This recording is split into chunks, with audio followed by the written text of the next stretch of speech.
Muy buenos días. El día de hoy nos encontramos con dos destacados docentes, estudiantes de la Maestría en Informática Educativa de la Universidad Libre. Ellos son Lady Sinisterra y Felipe Pino. ¿Y quién les habla? Juliet Guevara. El estudio de la pedagogía como ciencia ha sido objeto de numerosos debates. Por esta razón hemos decidido realizar hoy esta entrevista con el propósito de conocer sus puntos de vista y opiniones frente al tema de acuerdo a su experiencia en el aula y sus bases teóricas.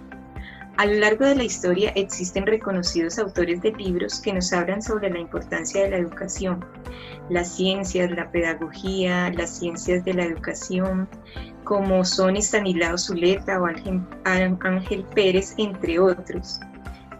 Todos ellos siempre en sus aportes señalan la importancia del contexto y de lo que nos rodea, de lo que hay que transmitir en las clases, de que no solo sean datos sino conocimientos, y estos se logran siempre con la ciencia, con la experimentación, con la exploración, para que estos conocimientos se apropien de verdad y no solo sean memoria, pues la memoria puede ser temporal, y si es temporal no hay como tal una apropiación de ese conocimiento, sino solamente una transmisión de datos. Es por eso que quiero iniciar esta entrevista preguntándoles su opinión sobre cómo el pedagogo lleva a su aula el método científico. Iniciemos contigo, Lady. ¿Qué opinas al respecto? Muchas gracias, Juliet. Buenos días a todos. Lo primero que quisiera que tuviéramos claro es el concepto de ciencia, ¿sí?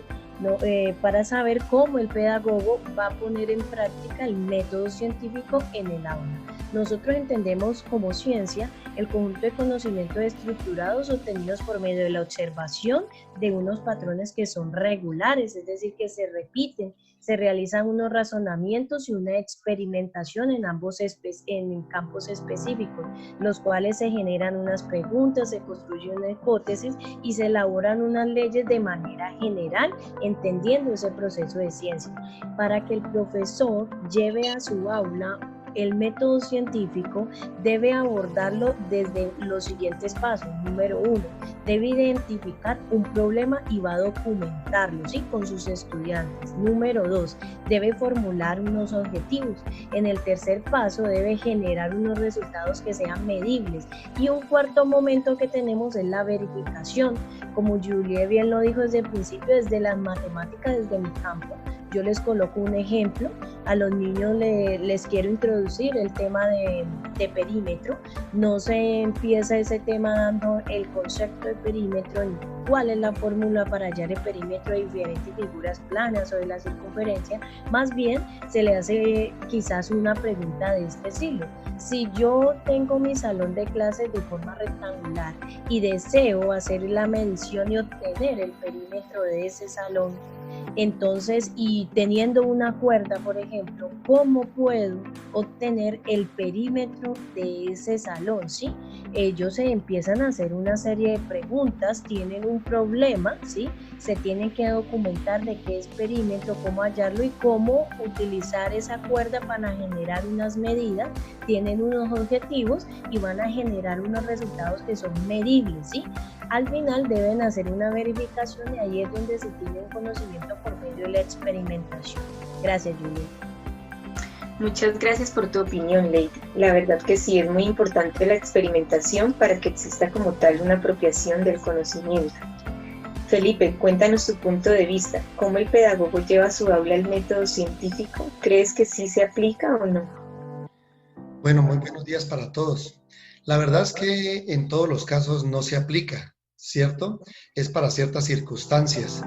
Nuestro autor, Luis Gerardo Mesa, nos dice que el método científico ya viene incluido, ya está implícitamente en la educación.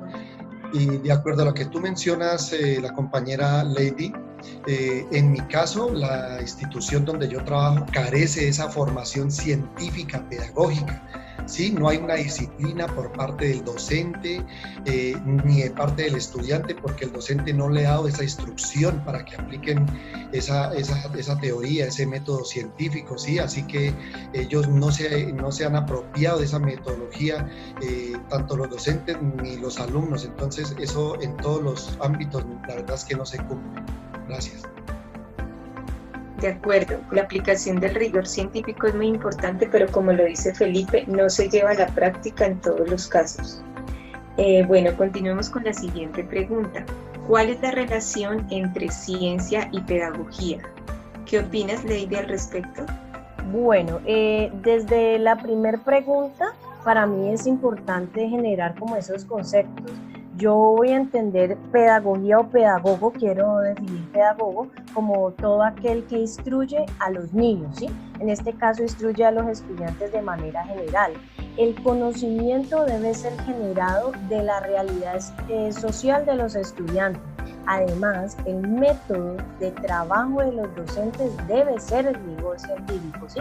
Debería ser ese rigor científico. Es más, si nosotros examinamos el devenir histórico de la relación pedagogía y ciencia o la pedagogía vista como ciencia, tenemos, por ejemplo, un autor que cita a Luis Gerardo Mesa, que es Conte, de 1798 a 1857, que me está diciendo lo siguiente: la pedagogía se transformó en ciencia entendida como sistematización de conceptos a partir de la experimentación. La base de la educación es la enseñanza a partir de los hechos concretos, demostrados racionalmente y verificados en terreno experimental.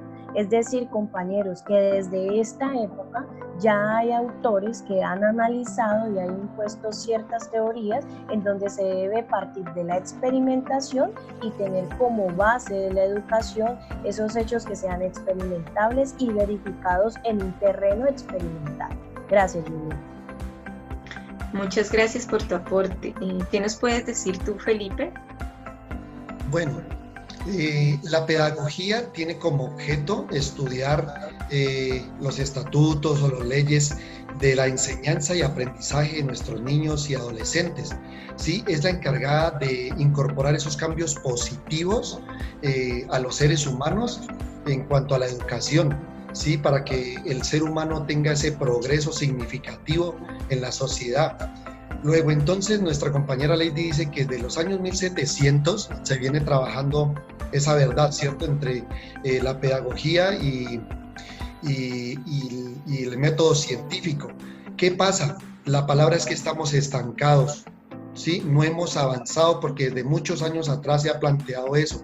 Y la verdad es que la pedagogía con la ciencia tienen que ir de la mano, porque la ciencia es la que me da unos resultados, unos datos, unas estadísticas, que es donde se soporta la pedagogía para poder hacer sus estudios. Entonces, realmente en las aulas no se está experimentando esos avances significativos para nuestros alumnos de hoy en día. Muchas gracias por sus opiniones. Continuemos con la siguiente pregunta. En el libro Educación y Democracia, un campo de combate de Estanislao Zuleta, en el capítulo 2, Hernán Suárez le realiza una pregunta a Zuleta que en este momento quiero traer a colación, y es: ¿por qué la educación no enseña a pensar? ¿Qué me pueden decir al respecto?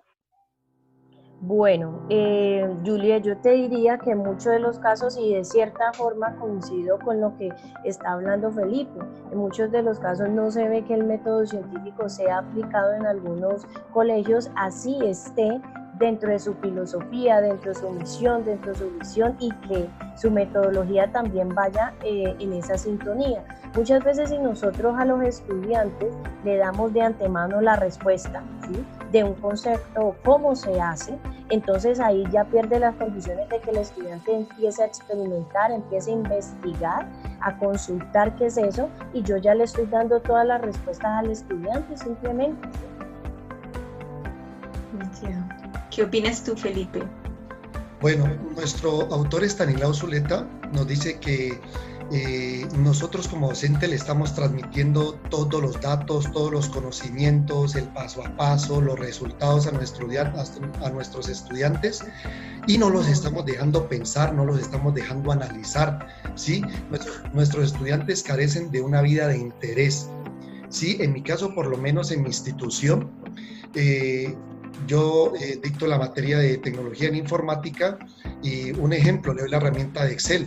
Excel es una herramienta que es muy poderosa para hacer los cálculos matemáticos, pero yo les enseño qué es la celda, qué es una fila, qué es una columna y qué se debe hacer ahí.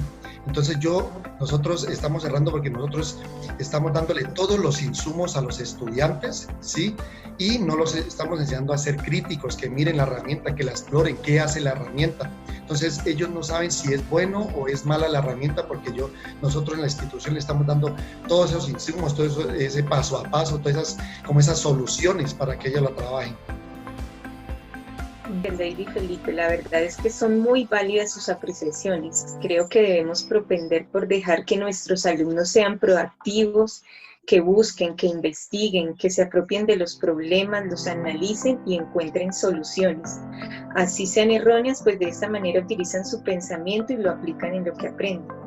Cabe resaltar que se necesita mucha inversión en capacitación a docentes desde las instituciones educativas y también desde las universidades que forman a estos docentes, con el fin de cambiarles la mentalidad, de obtener nuevas y mejores estrategias y herramientas que les permitan aplicar la ciencia en sus clases, que no solamente sea teoría, como lo opina Lady, que es la mejor forma de afianzar estos conocimientos, aplicando la ciencia y la experimentación.